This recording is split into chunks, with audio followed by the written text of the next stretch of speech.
Hello guys, welcome back to our channel Fantasy World. இன்னைக்கு என்ன வீடியோல என்ன பார்க்க போறோம் அப்படின்னா top 5 best matches in Haikyuu. ஹைக்யூலயே எக்கச்சக்க மேட்சஸ் வேற லெவல்ல நடந்திருக்கும். ஒரு சில மேட்சஸ்லாம் ஃபுல்லாவே பியூர் கூஸ்பம்ஸா தான் இருந்திருக்கும். அந்த மாதிரி எனக்கு பிடிச்ச மேட்சஸை நான் எனக்கு ஏத்த மாதிரி ஆர்டர் பண்ணியிருக்கிறேன். இந்த ஆர்டர் கண்டிப்பா உங்க எல்லாருக்குமே சேஞ்ச் ஆகலாம். ஏன்னா எல்லாருக்கும் ஒரே மாதிரி டேஸ்ட் இருக்குன்னு சொல்லி சொல்ல முடியாது. எனக்கு பிடிச்ச மேட்ச் உங்களுக்கு பிடிக்காம இருக்கலாம். அது மாதிரி உங்களோட டாப் 5 மேட்சஸ் நீங்க கமெண்ட்ல போட்டு விடுங்க. பட் மோஸ்ட்லி எல்லாருக்கும் இதுதான் இருக்குன்னு சொல்லி ஒரு நம்பிக்கை இருக்கு எனக்கு. நான் எதனால இந்த மேட்சை கீழே வச்சிருக்கேன், இந்த மேட்ச் மேல வச்சிருக்கேன் அப்படின்ற மாதிரி நான் ரீசனையுமே சொல்றேன். அது வேலிட் இருந்தது அப்படின்னா நீங்களும் அதை அக்செப்ட் பண்ணுங்க. இல்ல அப்படின்னா உங்களோட லிஸ்ட்டை நீங்க மறக்காம கமெண்ட்ல சொல்லிட்டு போயிருங்க. இப்போ இந்த வீடியோவை ஸ்டார்ட் பண்ணிடலாம். நம்பர் 5ல இருக்கிற மேட்ச் வந்து கராசுனோ வெர்சஸ் வாகுட்டானி சவுத். அதுக்கு முன்னாடி வரை நமக்கு இந்த மாதிரி ஒரு டீம் இருக்குன்னு சொல்லியே தெரியாது. திடீர்னு வந்த உடனே நமக்கு ஒரு இம்ப்ரெசிவான மேட்சை கொடுப்பாங்கன்னு சொல்லி சத்தியமே அவனை எதிர்பார்க்கவே இல்ல. ஆல்ரெடி கோச் யுகாய் ஜஸ்ட் சொல்லியிருப்பாரு இந்த மாதிரி மியாகி பிரிஃபெக்சர்ல டாப் 4 டீம்ல இதுவும் ஒண்ணு அப்படின்னு சொல்லிட்டு. பட் இந்த ஒரு டீமுக்கான பில்டப்ன்றது அதை தவிர வேற எதுவுமே கிடையாது. ஜஸ்ட் ஒரு நார்மலான டீம் தான். இதை ஈஸியா அடிச்சுட்டு கராசுனோ போயிருவாங்க தான் நம்ம நினைச்சோம். ஆப்வியஸா டைச்சி இருந்திருந்தா கண்டிப்பா ரெண்டே செட்ல முடிஞ்சிருக்க வேண்டிய ஒரு மேட்ச் தான். பட் டைச்சிக்கு இன்ஜுரி ஆனதுனால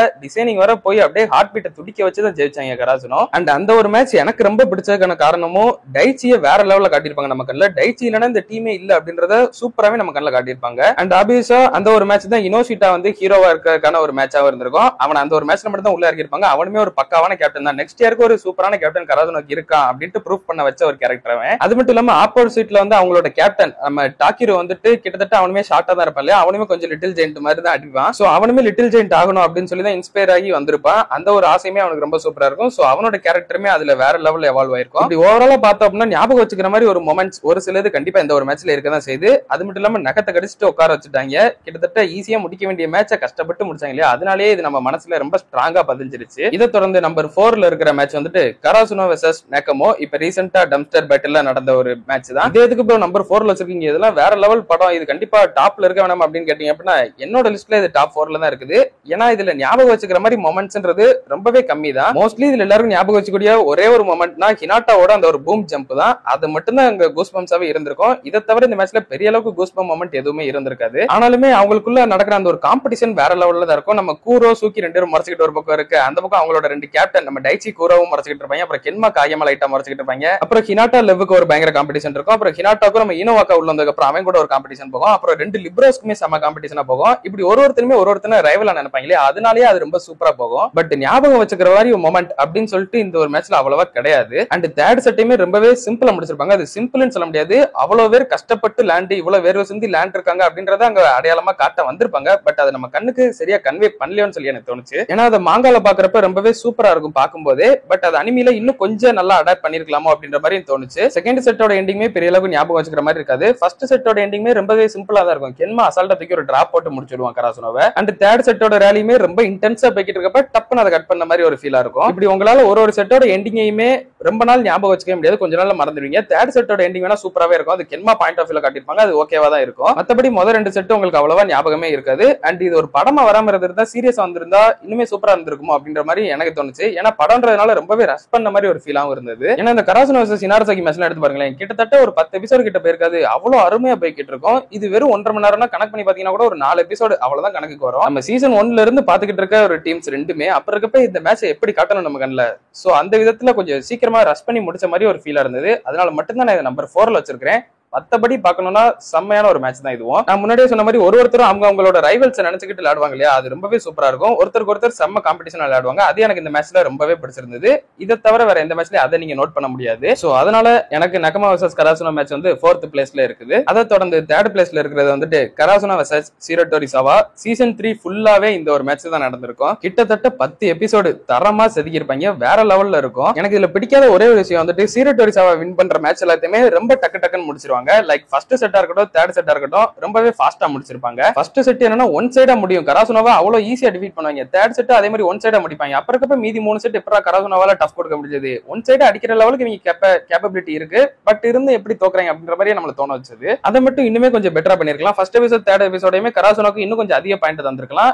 ஏன்னா சீரோட்டோரிசாவா அந்த 2 செட்டையுமே ரொம்ப ஈஸியா வின் பண்ற மாதிரி காட்டிட்டு மீதி 3 செட்டுக்கு ரொம்ப கஷ்டப்பட்டு இப்படி தோக்குற மாதிரி எல்லாம் காட்டினது அது கொஞ்சம் சாட்டிஸ்ஃபைங்கா எனக்கு இல்ல. மேட்ச் என்னவோ பெஸ்ட் ஆஃப் 5 தான், ஆனா நம்ம கண்ணில் காட்டினது இவங்க பெஸ்ட் ஆஃப் 3 தான். அது மட்டும் தான் எனக்கு கொஞ்சம் சாட்டிஸ்ஃபைங்கா இல்லாத மாதிரி இருந்தது. மத்தபடி நடந்த அந்த ஒரு 3 செட்டுமே தரமா இருந்தது. அதுலயும் கூஸ்பம் மொமெண்ட் ஸ்டார்ட் ஆன இடமே அந்த செகண்ட் செட்டோட எண்டிங் தான். சுகிஷிமா ஒரு பிளாக் பண்ணா பாருங்க, அன்எக்ஸ்பெக்டட், நமக்கும் அன்எக்ஸ்பெக்டட், அங்க வேடிக்கை பார்த்துக்கிட்டு இருந்த கிரௌடுக்கு அன்எக்ஸ்பெக்டட், கராசுனோ டீமுக்கு அது ஒரு அன்எக்ஸ்பெக்டட் மொமெண்ட் தான். அதை எப்பவுமே மறக்கவே முடியாது ஹைக்கியோவை பொறுத்தவரை. அதுக்கப்புறம் யுஷிவாக்கா சுகிஷிமா கையை உடச்சு விட்டுட்டு திரும்ப சுகிஷிமா உள்ள வருவோம் பாருங்க, அந்த ஒரு மொமெண்ட்டை லைஃப் டைம்ல யாருமே மறக்க மாட்டீங்க. ஹைக்கியோலயே பெஸ்டான என்ட்ரின்னு கேட்டா அது சுகிஷிமாவோட என்ட்ரி. இந்த ஒரு மொமெண்ட் தான், இதை யாராலையும் பீட் பண்ணவே முடியாது. அப்புறம் இந்த லாஸ்ட் செட்டோட கடைசி ரேலி அது உண்மையிலே தரமா போய்கிட்டு இருக்கும். 9th எபிசோட எண்டிங்ல டப்புன்னு கட் பண்ணி விட்டுருவாங்க. 10th எபிசோட டக்குன்னு போய் பார்க்கணுமே அப்படின்ற மாதிரி தோணும். அந்த லாஸ்ட் ஒரு ரேலியை அதையுமே கண்டிப்பா யாருமே மறக்க மாட்டீங்க. அதையுமே வேற லெவல்ல முடிச்சிருப்பாங்க ஹினாட்டாவை வச்சு. இப்படி இந்த ஒரு மேட்ச் எடுத்து பாத்தீங்கன்னு வச்சுக்கோங்களேன், நிறைய விஷயம் நம்ம பேசிக்கிட்டே போலாம். நிறைய ஒரு மெமரபிள் மொமெண்ட்ல இதுல நடந்திருக்கும். நான் இதுக்கு முன்னாடி சொன்ன 2 மேட்சஸை விட.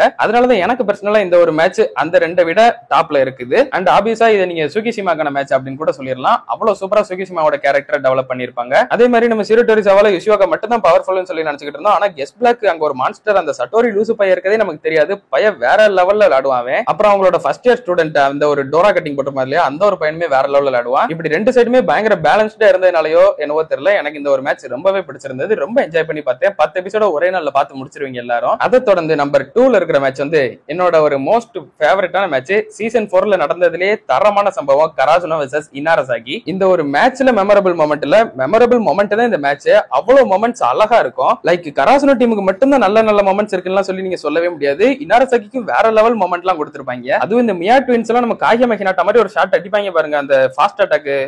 சத்தியமா எல்லாரும் மறந்து போயிட்டோம். அடுத்து ஆரன் ஓஜிரோ, நானுமே நேஷனல் லெவல் டாப் 5 இயர்ஸ்ல ஒருத்தன் தான்டா அப்படின்ற மாதிரி யுஷிவாக்கா லெவலுக்கு அட்டாக்கிங் அவன் என்னன்னா மங்குன்னு அடிச்சு ஏத்திக்கிட்டு இருப்பான். அப்புறம் ரின்டாரு சூனா என்னன்னு தெரியல, பிளாக்கிங் வேற லெவல்ல பண்ணுவான், அட்டாக்கிங் இந்த மாதிரி பாடியை ஃபுல்லா திருப்பிட்டு அடிப்பான் பாருங்க, அது அதோட கொலமாசா இருக்கும். டேய் யாருடா இவங்க நேஷனல் லெவல் டாப் 2 டீம் தான், அதுக்குன்னு இந்த மாதிரியான கேம் பிளே விளையாடுவாங்க, இவங்க அப்புறம் டாப் 1 வராம இருந்தாங்க அப்படின்ற மாதிரி நமக்கே தோணும். அந்த அளவுக்கு ஒரு அந்த இண்டிவிஜுவல் பிளேயருக்கான ஸ்கில்லும் வேற மாதிரி இருக்கும். இனாரசாகி அவ்வளவு சூப்பரா காட்டியிருப்பாங்க. அதுல இப்ப நான் சொல்லும் போது இவங்க எப்பறம் கராசுனோ டிஃபீட் பண்ண போறாங்க அப்படின்ற மாதிரி ஒரு ஆர்வம் உங்களுக்கு தோணி இருக்கும் இல்லையா, அதே மாதிரி ஒரு ஆர்வம் தான் எனக்கு அப்ப இருந்தது. மேட்ச் பாக்குறப்ப இவ்வளவு பவர்ஃபுல்லா இருக்கிறாங்க, இவங்க எப்பறம் கராசுனோ வின் பண்ண போறாங்கன்னு சொல்லிட்டு, அப்படியே கராசுனோ ஜெயிச்சாலும் அது நமக்கு ஏதோ ஹீரோஸ் ஜெயிக்கணும், அதனால இவங்க ஜெயிக்க வச்சிட்டாங்க அப்படின்னு தான் தோணும். அப்படின்ற மாதிரி தான் நான் நினைச்சுக்கிட்டு இருந்தேன். பட் கராசுனோவை அதோட சூப்பரா காட்ட ஆரம்பிச்சாங்க. அந்த பக்கம் டனாக்கா என்ன திடீர்னு வேற லெவல்ல விளையாட ஆரம்பிச்சான். அண்ட் நிஷினோயாக்கு இதை விட சூப்பரான கேரக்டர் டெவலப்மெண்ட் கொடுத்திருந்தாங்க. நிஷினோயாலாம் எந்த ஒரு சர்வீஸையும் பார்த்து பயந்ததே கிடையாது. ஃபர்ஸ்ட் டைம் அவனுக்கு பயப்படுறதுன்னா என்ன அப்படின்ற ஒரு ஃபீலையே நம்ம மியா அட்சுமோ தந்திருப்பான். அப்புறம் காகியாமா ஒரு அட்டாக்கரோட ஃபுல் ஸ்ட்ரென்த் எப்படிலாம் வெளியே கொண்டு வரலாம் அப்படின்றதையும் சூப்பரா கத்துக்கிட்டு இருப்பான் டனாக்கா மூலமா. டைச்சி அதுக்கு முன்னாடி வர நம்ம ஒரு சப்போர்ட்டிங் கேரக்டர் தான் பாத்துக்கிட்டு இருப்போம். ஆனா நான் ஒண்ணு என்னோட டீமுக்கு இங்க பேக்கப்பா அவங்களுக்கு சப்போர்ட்டை கொடுக்குறது மட்டும் வரலடா, நானும் அடிச்சு பாயிண்ட் வாங்குவேன்னு சொல்லி அவனோட கான்ட்ரிபியூஷனுமே அங்க கொடுப்பான். அப்புறம் ஆசகிப்பா அவனோட அட்டாக்கிங் வேற லெவல்ல இம்ப்ரூவ் ஆயிருக்கும். அதை தாண்டி அவனோட சர்வீஸ் 100% சொல்லிட்டு கையை முறுக்கிக்கிட்டு அடிப்பான் பாருங்க, தரமான மொமெண்டா இருக்கும். ஈவன் இனாரசாகியோட சியரிங்ஸ் கூட வந்துட்டு வே டு கோ சாமுராய் காய் அப்படின்னு சொல்லிட்டு கத்திக்கிட்டு இருப்பாங்க. அதெல்லாம் செம்ம ஃபன்னா இருந்தது. அடுத்ததா வந்துட்டேன், முக்கியமான கேரக்டர் கிட்ட வந்துட்டேன். நம்ம ஷோயோ ஹினாட்டா தலைவனை ஃபர்ஸ்ட் டைம் ரிசீவிங்ல பாத்திருப்போம், பங்கம் பண்ணிருப்பான். அந்த ஒரு மொமெண்ட் எல்லாம் சத்தியமா யாராலையும் மறக்கவே முடியாதுங்க. கிட்டத்தட்ட எல்லாருமே அந்த ஒரு ஆனந்த கண்ணீர் வந்திருக்கும் எல்லாருக்கும், அவ்வளவு சூப்பரான மொமெண்ட் அது. அப்புறம் ஹினாட்டா அந்த ஒரு லாஸ்ட் ரேலில எல்லாரையும் ஸ்லோ டவுன் பண்ற விதத்துல பால் அப்படியே செம்ம ஹைட்டா கொடுப்பான் பாத்தீங்களா, அது அதை விட சூப்பர் மொமெண்ட். அதுக்கப்புறம் அவங்களோட ஃபாஸ்ட் அட்டாக்க ஸ்டாப் பண்ணுவாங்க பாத்தீங்களா ஹினாட்டா காகியமா, சான்ஸே இல்லைங்க. ஒரு பெஸ்டான மேட்ச். இதுக்கு மேல இந்த மேட்சை பத்தி பேசணும்னா நான் பேசிக்கிட்டே போவேன். ஏன்னா இந்த மேட்ச் ஃபுல்லாவே அவ்வளவு மெமரபிள் மொமெண்ட்ஸ் இருக்குது. எனக்கு ரொம்ப ஃபேவரட்டான ஒரு மேட்ச். என்னால இந்த ஒரு மேட்சை பத்தி தனி வீடியோவா பேச சொன்னா கூட 10 நிமிஷத்துக்கு மேல பேசலாம். அவ்வளவு சூப்பரான ஒரு மேட்ச். பட் அவ்வளவு டைம் இல்லையா, அடுத்த நாள் நம்ம அடுத்த ஒரு மேட்ச் போயிடுவோம். நம்பர் 1ல இருக்கிறது வந்துட்டு கல்ட் கிளாசிக்னு சொல்லிட்டு போயிடலாம், கராசுனோ வெர்சஸ் ஆபர்ஜோசாய். என்னதான் கராசுனோ டீம் மியாகி பிரிஃபெக்சர்ல பவர்ஃபுல் டீமான சீரோட்டோரிசாவா கூட லேண்ட், நேஷனல்ஸுக்கு போய் அதை விட பவர்ஃபுல்லான டீம் கூட எல்லாம் லேண்ட் இருந்தாலும் இந்த ஒரு மேட்ச் கொடுத்த வைபை எனக்கு எந்த மேட்சுமே கொடுக்கல.